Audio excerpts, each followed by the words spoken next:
while at the same time, we basically put up a bit of an invisible barrier around the hemisphere to prevent others from coming in and engaging in anything cute. Uh, it used to be that the Russians slash Soviets were very active in places like Ecuador or Mexico or Venezuela or Grenada or Cuba. But we've seen a complete collapse of the Russian position globally because of the Ukraine war. They need everything that they have in that war. And they've closed down the Wagner operations in Africa. They've pulled almost all of their equipment out of Armenia and Syria. They've removed their bases from the Chinese border. They've even closed down their bases on the border with Finland, which is about to join NATO. Everything they have is going to Ukraine. And win or lose, they will not be able to rebuild their positions in most places, which makes Monroe that much easier. Uh, Depends. If the Russian nuclear arsenal proves to be as in bad of shape as everything else in the Russian military, oh yeah, Eastern Siberia is in play. But they're going to wait for the Russians to launch and fail to launch before they would make that decision. Now, I personally don't think the Russians are going to hit the big red button. I think the case for that is past. It used to be that they were seriously considering nuking Berlin, Warsaw, Stockholm, Paris, and London in order to disrupt the weapons flows into Ukraine. But at the Battle of Izium last month, the Ukrainians captured in 36 hours more equipment from the Russians than NATO had transferred in 7 months. So the Ukrainians now, their biggest problem is like deferred maintenance on Russian equipment. And if they decided they wanted to go for, say, the United States, we made it very clear to Putin that if you do hit the U.S., the first person will die who dies is everyone who's in the blast radius of the weapon that is targeting Putin personally. And so he doesn't get to write the history here. History will record him as the person who destroyed the Russian Federation. And since then, he personally has not threatened nukes. He's left it to his flunkies. Yeah, let me poke a hole in that conspiracy theory real quick. The World Economic Forum is basically an excuse for rich people to do body shots. There's not a lot of planning there.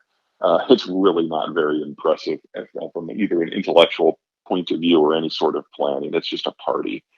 As for what the sustainable population of the planet is, we could sustain our current population and a couple billion more. It's an old adage that it's not a food problem, it's a distribution problem, and there's some truth to that. But there's a lot of breakthroughs coming in technology, especially genomics, that are probably going to expand yields in places that can afford it. The problem is that the planet can't, or sorry, the population can't afford it. Part of that whole population aging thing because of Bretton Woods and globalization and industrialization is that we're not all of us, but a lot of the world's population is now moving in mass retirement. In fact, on average, the baby boomers of the world retire in the fourth quarter of this year. So, we're like literally weeks away. And when they do that, they shift their money from stocks and bonds into more conservative investments because if there's a currency or market crash, then they're destitute. They can never rebuild their nest egg.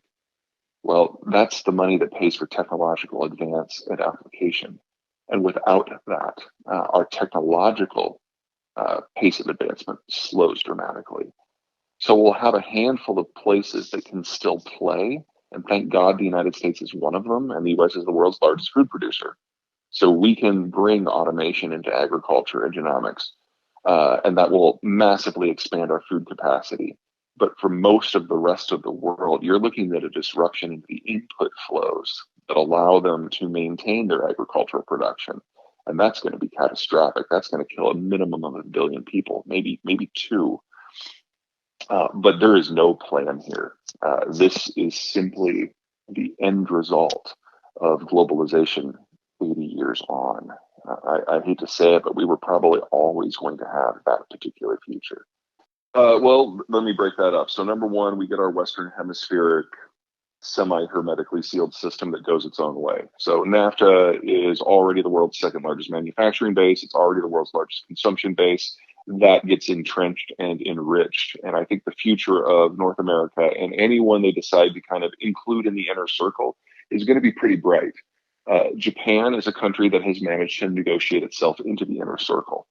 At the height of Trump's power, Trump and the Japanese prime minister cut a deal that was humiliating for the Japanese, but that was seen in Japan as the price of joining the club that was important. And then within a month of Biden coming in, the Japanese showed up in the Oval Office, said, just so we're clear, this deal stands. We don't want to renegotiate it. And so if the Japanese can cut a deal with both sides of the American spectrum, and we're having a little bit of a political argument, you know that the Japanese are in it for the long haul. Australia is in it for the long haul. New Zealand is in it for the long haul. Britain, they've got to figure out Brexit. But once they do, I have no doubt that they're going to be kind of joining this Western Hemispheric club. Beyond that, yes, I think what you've said is a good sum up of where we're facing.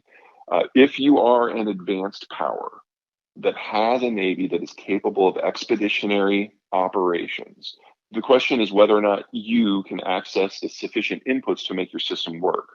Now, for countries like France, agriculture is fine, electricity is fine, their weak point is oil, but they've got Libya and Algeria right there, which is enough for them and the cluster of countries immediately around them. So I see significant engagement by the French in that zone, and they kind of establish, I wouldn't call it an empire. One of the things that made the empires work is that the imperial countries were industrialized and the non-imperial countries, the colonies, were not. And so the force disconnect was huge, and they were able to lord over them. That's not the world now. It doesn't take an industrial base to have an AK-47. So it's going to be more of an association than a colonization.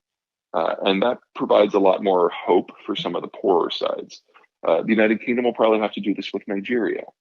The Germans, oh my God, I don't know what the Germans are going to do because there's just not enough anywhere close by. Normally, this has led the Germans into the Russian space. And based on how Russia looks like after the Ukraine war, maybe there's going to be something there.